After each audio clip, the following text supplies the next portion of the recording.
नमस्कार दोस्तों, स्वागत है आप सभी का HS maths by Vijay sir द्वारा यूट्यूब चैनल पर, जो कि स्पेशल है यूपी बोर्ड के विद्यार्थियों के लिए। और आज हम लेकर के आए हैं चैप्टर 3 से जो नेक्स्ट टॉपिक है, जो आपके अभी दो टॉपिक और बचे हुए हैं इसमें, एक विलोपन और एक प्रतिस्थापन विधि। तो आज हम लेकर आए हैं आपके लिए प्रतिस्थापन विधि। उसके द्वारा क्वेश्चन को कैसे हल किया जाता है, उनका सोल्यूशन कैसे किया जाता है, क्योंकि बोर्ड एग्जाम में यहाँ से आपके क्वेश्चन बिल्कुल 100% आता है। तो इसलिए आज हम शुरुआत करते हैं प्रतिस्थापन विधि से। तो कौन सी विधि हमारी हमारी विधि है प्रतिस्थापन। प्रतिस्थापन देखो, जो आपकी विधि दी गई है, अगर इसी का हम संधि विच्छेद कर दे तो यहीं से हमें पता लग जाएगा कि हमें करना क्या है। तो इसका संधि विच्छेद करेंगे हम प्रति प्लस स्थापन, यानी कि इसे हमने दो भाग में विच्छेद कर दिया।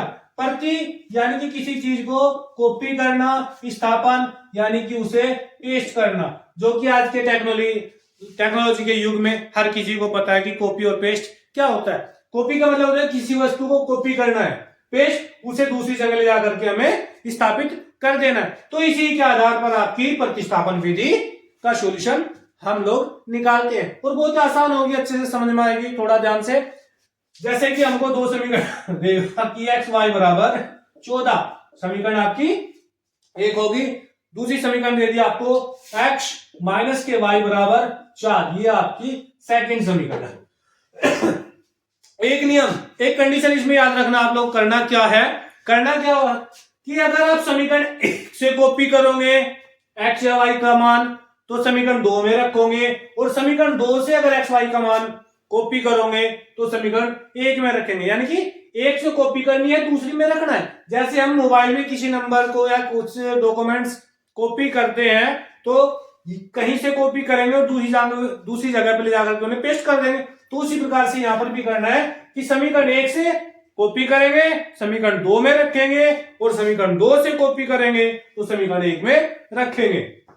तो कॉपी करते हैं कि x प्लस वाई बराबर 14, x बराबर 14, ये प्लस था उधर जाकर के माइनस, इसे नाम दे देते हैं हम समीकरण 3। तो क्या लिखेंगे कि x समीकरण 3 से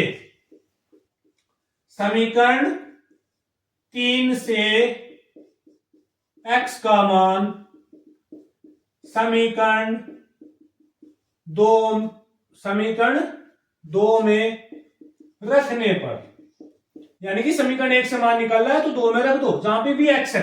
समीकरण 2 हमारी क्या है, x माइनस के वाई बराबर 4, तो x के स्थान पर रख दो 14 माइनस के वाई माइनस वाई बराबर 4। तो 14 माइनस माइनस प्लस होते हैं, तो माइनस 2y बराबर के 4, ये प्लस है उधर जाकर के माइनस, तो 2y बराबर 4 माइनस के 14।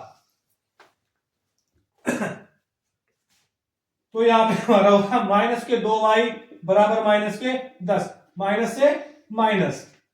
अब ये गुणा कर रहा है तो उधर जाकर के ये भाग करेगा, तो y बराबर 10 बटे में 2, 2 पंजे 10, तो यहां से y की मान आपका क्या गया 5। अब y का मान क्या करेंगे, आप y का मान समीकरण 1 में रखो, समीकरण 2 में रखो, समीकरण 3 में रखो, कहीं भी रख दीजिए, आपका मान जो x का है वो निकल करके आ जाएगा।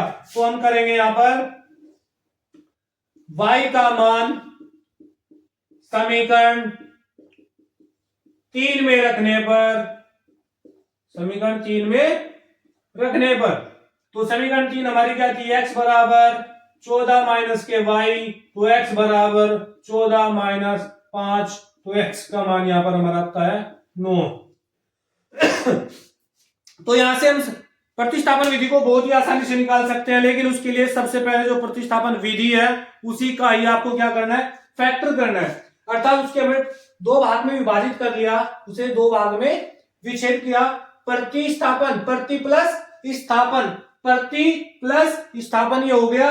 प्रति को कहेंगे हम जैसे कि कॉपी करना, स्थापन यानी कि उसे पेस्ट करना, यानी कि किसी एक समीकरण से x या y का मान कॉपी करेंगे, दूसरी समीकरण में ले जाकर के x के या y के स्थान पर उसे पेस्ट कर देंगे। यही आपको प्रतिस्थापन विधि में करना होता है। जैसे हमने समीकरण 1 ली थी x प्लस वाई बराबर 14, और समीकरण 2 थी x माइनस के वाई बराबर 4, तो समीकरण 1 से x का मान हमने निकाल लिया, ये प्लस था तो उधर जाकर के माइनस हो जाएगा। तो यहां से जो हमारा x का मान आया है ये, इसे हमने कॉपी कर लिया और कॉपी करके समीकरण 2 में जो x है उसके स्थान पर ले जा करके रख दिया। यहां पर इसे लाकर रख दिया है 14 माइनस के y बराबर 4, तो 14 माइनस के 2y माइनस माइनस प्लस होता है तो बराबर 4, ये प्लस था उधर जाकर के माइनस हो जाएगा, 4 में से 14 हम घटाएंगे तो 10 बचेगा और 2y बराबर हो जाएगा 10 ये दो गुणा कर रहा है तो जाकर के भाग करेगा, 2 से भाग करेंगे तो क्या आएगा y का मान 5। अब y का मान समीकरण 3 में रखिए, समीकरण 1 में रखिए, समीकरण 2 में रखिए, जहां भी आप चाहो वहां रख सकते हो। तो हमने रख दिया y का मान समीकरण 3 में, और y का मान समीकरण 3 में रखने पर क्या आएगा कि x बराबर 14 माइनस के y, ये हमारी समीकरण 3 थी, तो x बराबर 14 माइनस के 5, 14 में से आप 5 घटा दो तो x का मान आता है 9। इस प्रकार से हम प्रतिस्थापन विधि को बहुत ही आसानी से हल कर सकते हैं, और एग्जाम में, यूपी बोर्ड एग्जाम में स्पेशल ये क्वेश्चंस यहां से आपके एग्जाम में आते हैं।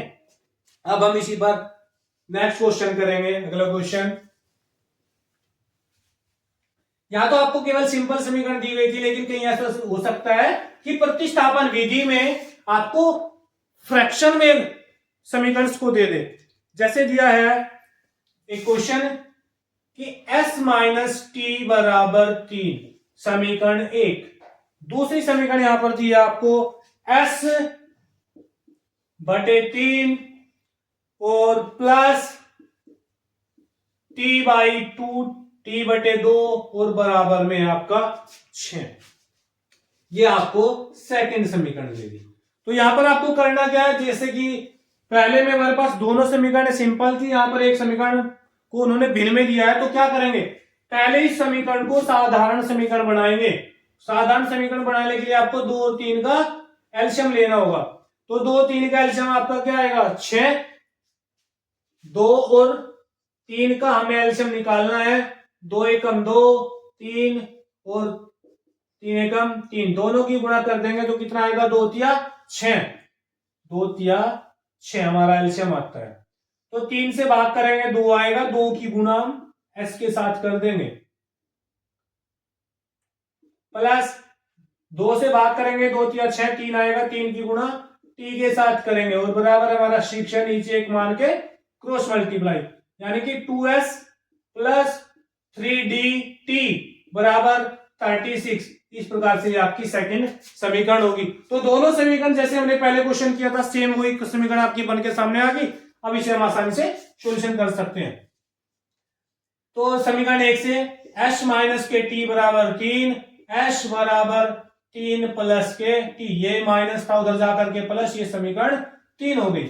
अब समीकरण 3 से s का मान, समीकरण 3 से s का मान समीकरण 2 में रखने पर, या समीकरण 1 भी कह सकते हैं कि समीकरण 1 से s का मान समीकरण 2 में रखने पर, तो समीकरण 2 क्या थी हमारी 2s प्लस के 3t और बराबर में था आपका 36। तो s के स्थान पर रख देंगे 3 प्लस t और प्लस के 3t बराबर 36, 2 की गुणा अंदर करेंगे 2 तिया 6 प्लस के 2t और प्लस 3t बराबर 36, 2 और 3 5t, 36, ये प्लस तो उधर जाकर के माइनस, तो 5t बराबर होगा आपका 30 और t बराबर हो जाएगा 30 बटे 5, 5 संग 30। तो यहां पर t का मान कितना आता है आपका 6। अब हम क्या करेंगे कि t का मान जो हमारा है t बराबर आया है 6, तो t का मान समीकरण 3 में रखने पर, समीकरण 3 हमारी क्या थी कि s बराबर 3 प्लस t, तो s बराबर 3 प्लस 6 इज इक्वल टू 9, तो s की वैल्यू क्या आती है आपकी 9। तो ये आपकी प्रतिस्थापन विधि को सॉल्यूशन करने का सबसे आसान तरीका है, जिसे आप नॉर्मल सा हल कर सकते हो, लेकिन हर अर्थ कोई भी शब्द उसका अर्थ निकालिए तो आसानी से समझ आएगा। जैसे हमारा प्रतिस्थापन विधि था, हमने इसको इस तरीके से विभक्त किया और विभक्त करने के बाद कॉपी और पेस्ट, जो कि आज टेक्नोलॉजी के युग में हर छोटा बड़ा बच्चा करता है और उसे उस चीज का एहसास भी है कि क्या करते हैं कॉपी और पेस्ट में। तो सेम हमारी उसी पर डिपेंड करती है प्रतिस्थापन विधि, जो कि बहुत ही आसानी से आप इसका सॉल्यूशन कर सकते हो। और उम्मीद करता हूं कि मेरे द्वारा समझाए गए क्वेश्चंस आपको समझ में आए होंगे। और अगर मेरी वीडियो पसंद आई है तो वीडियो को लाइक करें, चैनल को सब्सक्राइब करें और बेल आइकन का बटन भी प्रेस करें, ताकि आने वाली नई वीडियो जो होगी एग्जाम से संबंधित वो उसका नोटिफिकेशन आपके पास सबसे पहले पहुंच सके। धन्यवाद।